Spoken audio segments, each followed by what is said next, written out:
the updated FanDuel number for the game this weekend. I don't know if you're surprised by this, but the Commanders are plus 2.5 and plus 120 on the money line. So no, I don't think I'm surprised. Slight dogs. Yeah, I mean whatever. If they would have won the Bears game, I'm assuming that would have been a closer spread. But the Bears game was catastrophic in so many ways. It was we deemed it a must-win. I feel like it was a must-win. Now you're going to have to find a way to upset a couple legit teams. Now it's a missed opportunity. Big time missed opportunity. And, even one of these sites, I don't know if it was Yahoo or one of these guys, when I was looking at the power rankings, said it felt like Thursday signaled the end of the Rivera era. Not yet. It's not physically happened yet. Yeah. But it felt like it's a real milestone. We're like sort of on borrowed time now. Yeah. And now it's just the clock is ticking.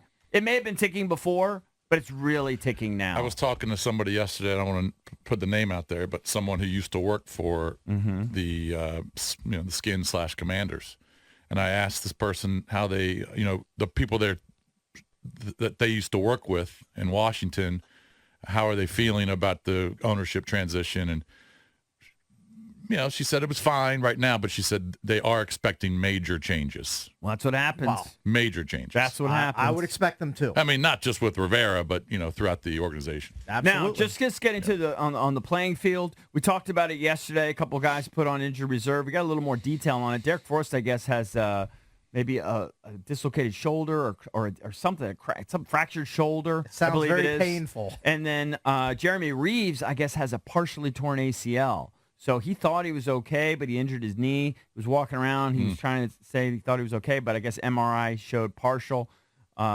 tear. Maybe they can try to just hope it heals. But they're fearful he could be done for the season. Yeah, I mean, a very good chance he could be done for the season, so that's not good at all. We talked about they signed a safety from their practice squad. They also signed a linebacker, Dejon Harris, from the practice squad. And I also saw a Nikki Japavala report that they brought in like a couple big receivers. Yeah, Desmond Patton, who was with the Colts for a bit, and I can't remember the second The other guy was name. Demas from Maryland. Yeah, Demas, that's right. Yeah. And both 6'4". Dante Demas? Yep. Yeah. The thing I don't understand is, I don't understand what's going on there. Does that mean one of our guys is hurt that we don't know about? I don't know. Maybe they just want a bigger red zone threat. Because if you think about the principal guys, aside from Logan Thomas. You got Logan, you got Cole Turner. But most of the wideouts are 6 feet are not tall. big. The wideouts are not, so what does that mean? Does that mean what wideout? Maybe Byron Pringle's in trouble? I don't know. Or the other guy that surprised at camp, Mitchell Tinsley, maybe they put him on the practice squad. That could be the move. That could be the move. Mm-hmm. So it's such an outer edge move, though. It is, but it's just interesting. We spend a lot of time always talking about... They're specifically looking at big receivers. I know, but we spend so much time talking about the 5th and 6th receivers in preseason in particular, and then they almost never see the field. Right, but why are they bringing in the middle of the year 2 big receivers? I don't know. I don't think they're doing it just to humor themselves. They bring up a backup receiver / special teamer. I don't know. I don't think they signed them, but they brought them in for workouts, and I knew they do it every week. Guys are brought in for workouts every week, but it is interesting that they're looking at bigger receivers. All right, so obviously you've got your matchup with the Falcons this week. They made a trade. The Falcons traded for, remind me. They traded for a receiver. They brought in Van Jefferson from the Rams. Yeah, so the Rams. He had 6 touchdowns, I think, in 2021. He's a solid number 2. Yeah. So they had maybe. Pitts. I think he's probably more number 3 type of wideout. But it's another he was just option. a numbers game there in the Rams with Kupp coming back, Nakua emerging as a rookie. Tutu Atwell still there. He just didn't have much of a role. I'm saying with the Falcons, I believe he's their number 2. Yeah, I mean, the Falcons brought in Mac Hollins during the offseason. He hasn't done a lot. He's only got 9 catches. The problem is they just don't pass the ball a lot. Yeah. Well, that's the thing. When you look at them statistically, the Falcons actually kind of dominate Washington, rushing-wise, obviously. Mm-hmm. They rush for 121 yards per game. Washington only rushing for 91. Rushing the football almost seems like an afterthought. Well, Bijan's a stud. Yeah. Bijan's averaging he's 5.5 yards top per 2 or 3 in yards per carry. Algier still has a role in that offense. They still utilize him a good amount. Mm-hmm. Defensively, they're markedly better kind of everywhere.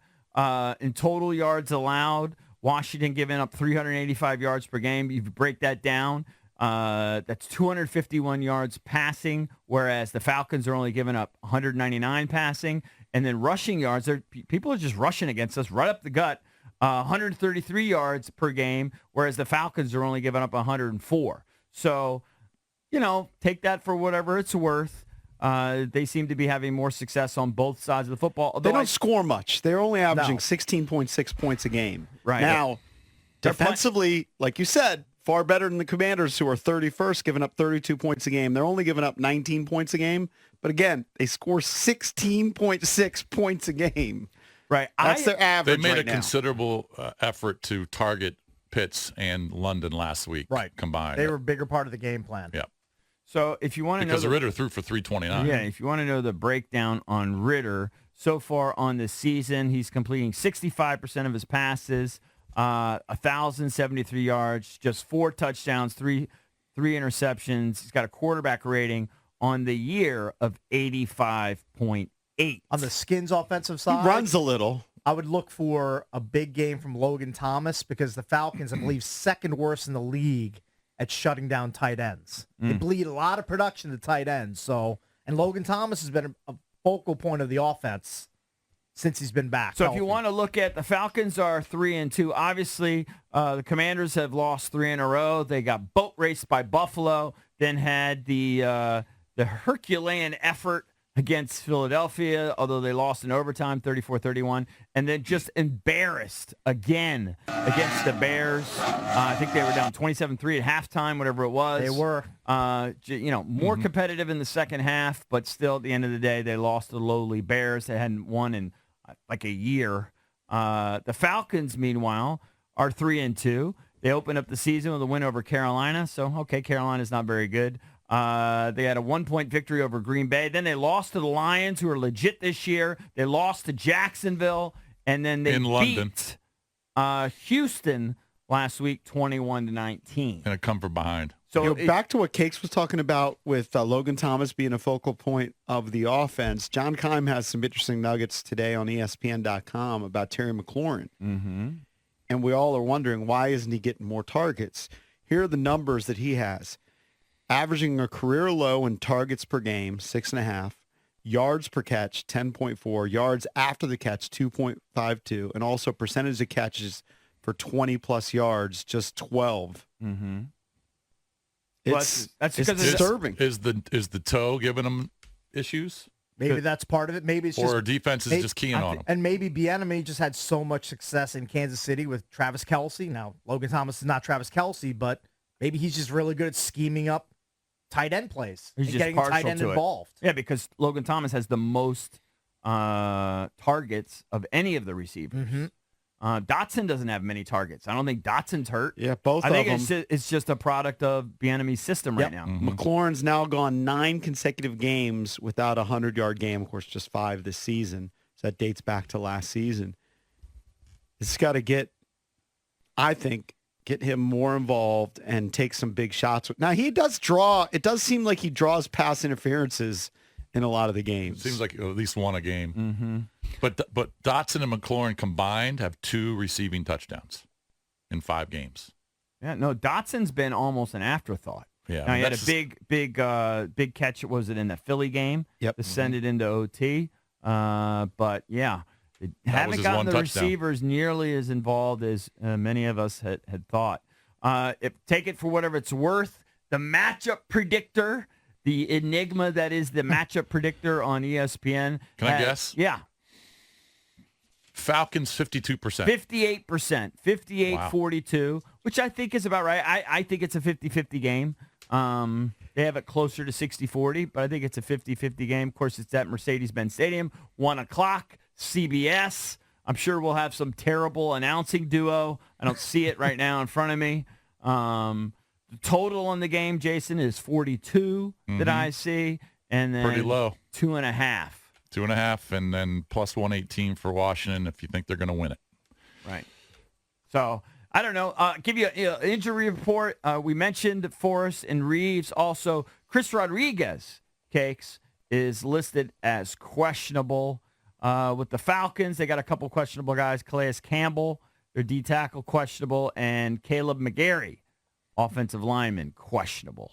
So, I don't know. So we talked about how you thought last week was a must-win game? if you harbor any playoff aspirations at all, you cannot lose this game. I was going to say this. You cannot lose this game. If you didn't think that last week was the must-win, this clearly is the must-win. Because if you lose, you're 2-4, and you haven't played Dallas yet. You got Philly again. You got San Francisco. You got Miami. You got the Rams out there. And this is one of the teams you'd be battling with probably Seattle. for a wild card spot. Correct. You know, by the way, if you just want to see some highlights, I know JP has been kind of walking around here trying to find Orlovsky's criticism of Hal. I guess Orlovsky has been critical lately, saying he hasn't seen some improvement. Yet we've had Ian Hartitz, is that his name? Yeah. We've had him, the fantasy football. He's a fantasy he's really guy, good. right? Yeah. He put together a nice little package, or at least he stole it from somebody. It's got like a minute or two of Sam Howell clips, and they've got like the ESPN music in the background. Yeah. Just like his best throws this season. You get sized when you watch it. Is that like porn for you? It is porn. It's like it's get you football going? porn. Yeah. Just watching Hal just rip throws this season, some of his most impressive throws. Now, again, it's only like a minute long, but when they have that ESPN music, you feel like Chris Berman's going to be Sure, talking. I know the exact music you're talking about. It gets your loins stirring. Yeah. For football. I had blood flow this morning when I watched it. That's the one. I highly recommend that if you're a guy on Twitter. Check it out. Ian Hartitz. Ian Hartitz, good dude. This would concern me a little bit if you were a Commanders fan. A lot concerns me. Well, this should definitely concern you. The Falcons in the last 12 games at home are 9-3. They got a considerable, and I don't know why, they got a considerable home field advantage. Yeah. I've always thought their fan base is kind of apathetic. For some reason, that's kind of weird. Maybe they just lull you in, and there's just not a lot going on, and there's just not a lot of fan reaction to big plays. But and you just fall asleep in there. But 9-3 is a pretty damn good record. Now, is really Mercedes-Benz Stadium one of those cool stadiums that, people always talk about, the one in Vegas, SoFi? Yeah, this is I think it was built within the last 5 or 6 years, maybe 7. Looks like they got some pretty impressive monitors in there. It's state of the art. Yeah, so it is. So it's one of those that you want to go see. Like if you had, I would think, if you were a stadium guy. Yeah, if you want to go see the Commanders on a road trip. What are your top stadiums right now that you want to see besides the old classics like Lambeau? In terms of like the new stadiums, it's SoFi, it's the Vegas probably Allegiant one. Stadium in Vegas is on the list. Mercedes would be one, maybe in the top 5. I think Mercedes-Benz in Atlanta. Are we missing anything else? I really like the Viking Stadium. I'd love to see U.S. it. Bank. Yeah. Yeah, it looks nice. How long has that one been open? 5 years downtown. Most people say it was, before SoFi, the best stadium in the NFL. Does that have a retractable roof? No, it's glass. It's just glass. glass. Okay. All right. Looks great on TV. Looks like it would be awesome to be in there. Ford Field, stadium guy. Ford Field looks good too. You know, I'm knocking SoFi in down. Detroit. Why? I learned yesterday. I guess I didn't know this. There's no air conditioning in that stadium. Well, because it's open air like that. It's kind of like open. Well, I guess there's like some sort of vents or something that brings air in. Okay. Yeah, I think it's open. Like you. No, not over the top. It's got Not over the top, but on the Maybe sides. on the sides. On the Somewhat sides, so, it's yeah. like open. Like you walk in. Yeah, like, so it could be a like wind, open air. It could It's be like there are a, no doors. But it was like 91 degrees in LA on the other day. Yeah. Yeah, they get wind tunnels in there apparently. Is that what it is? Yeah. If it's really windy, and it could be windy in L.A., anytime. I mean, I've heard people talk about that stadium and how the wind tunnel makes it really cold inside the stadium sometimes. Well, famous last words from me. I'm not intimidated by their 9-3 record at Mercedes-Benz. I'm not saying you should be like my intimidated, but guys. for some reason they feel real comfortable down there. I like my guys in a bounce back situation. I'll never, ever pick the Falcons till they get like Jamal Anderson back or whatever. You love the Dirty Bird so much. I can't. There's no way I would ever pick the Falcons over my boys. It's close. It would never happen. 2.5-point spread. It would, you got to bring back like Steve Bartkowski. Well, when Bijan Robinson's carrying the ball for 8 yards a carry, you might say that. I'm just not picking him. God bless him. He's great, but I'm picking my guys. Bounce back game.